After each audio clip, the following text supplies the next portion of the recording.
हरे कृष्णा।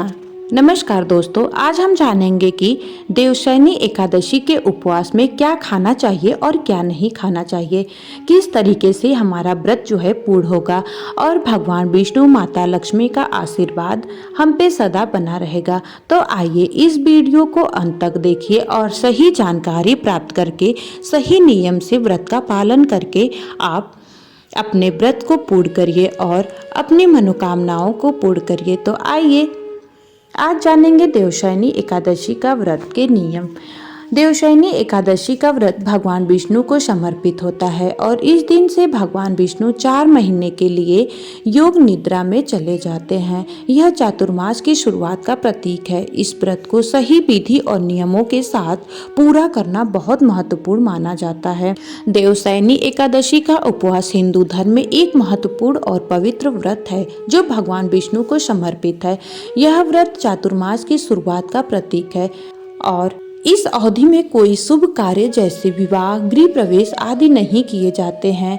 इस दिन व्रत रखने और भगवान विष्णु की पूजा करने से उनकी विशेष कृपा प्राप्त होती है। भक्तों को मोक्ष और वैकुंठ धाम की प्राप्ति का आशीर्वाद मिलता है।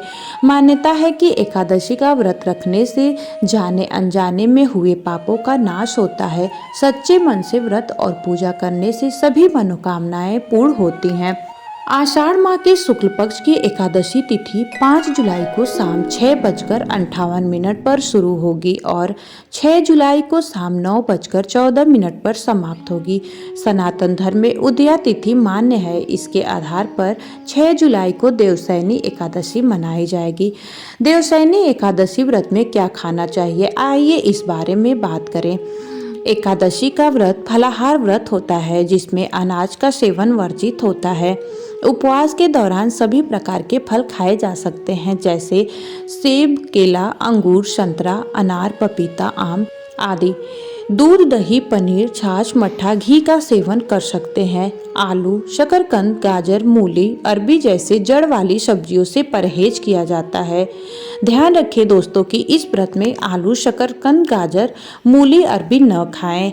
आप टमाटर, लौकी, कद्दू, पालक, खीरा, पत्ता गोभी, फूल गोभी, परवल, तोरई, भिंडी, नींबू, हरी मिर्च आदि का सेवन कर सकते हैं।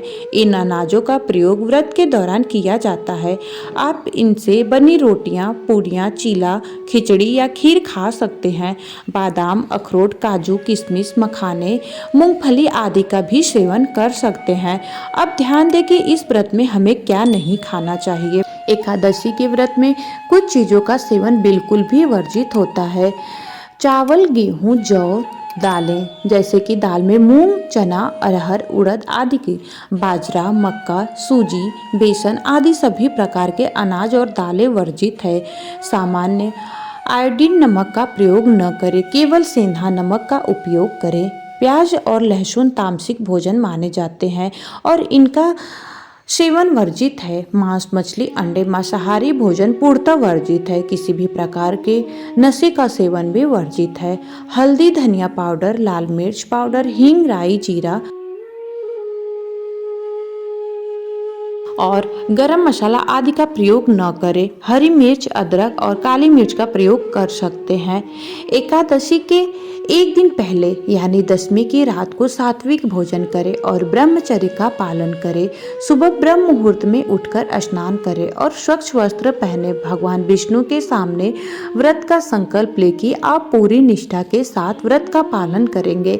भगवान विष्णु की मूर्ति या चित्र स्थापित करें। उन्हें गंगा जल से स्नान कराएं। लेकिन अधिकांश जीरे को वर्जित माना जाता है। रोली अक्षत की जगह तिल या सिंघाड़े का आटा, फूल, दीप और धूप, फल, मिठाई अर्पित करें। देवशयनी एकादशी की व्रत कथा का पाठ जरूर करें या सुने। ओम नमः भगवते वासुदेवाय मंत्र का अधिक से अधिक जाप करें। यदि संभवतः हो तो रात में जागरण करें और भगवान विष्णु के भजन कीर्तन करें। आइए इसी के साथ आपको व्रत पारण विधि भी बता देती हूँ। एकादशी का व्रत द्वादशी तिथि को सूर्योदय के बाद और द्वादशी तिथि समाप्त होने से पहले किया जाता है। पारण के लिए सबसे पहले भगवान विष्णु की पूजा करें। किसी ब्राह्मण को भोजन कराएं या दान दें। इसके बाद तुलसी पत्र डालकर जल ग्रहण करें या कोई अनाज जैसे चावल खाकर व्रत खोलें। ध्यान रखें कि द्वादशी को हरिवासर द्वादशी का पहला चौथाई भाग होता है, समाप्त होने के बाद ही पारण करना चाहिए। गर्भवती महिलाएं, बच्चे, वृद्ध और बीमार व्यक्ति अपनी शारीरिक क्षमता के अनुसार ही व्रत करें। यदि पूर्ण व्रत संभव न हो तो फलाहार ले सकते हैं या केवल एक समय फलाहार कर सकते हैं। तो आपको मेरी ये जानकारी कैसी लगी कमेंट में जय श्री कृष्णा लिखकर जरूर बताइएगा। धन्यवाद।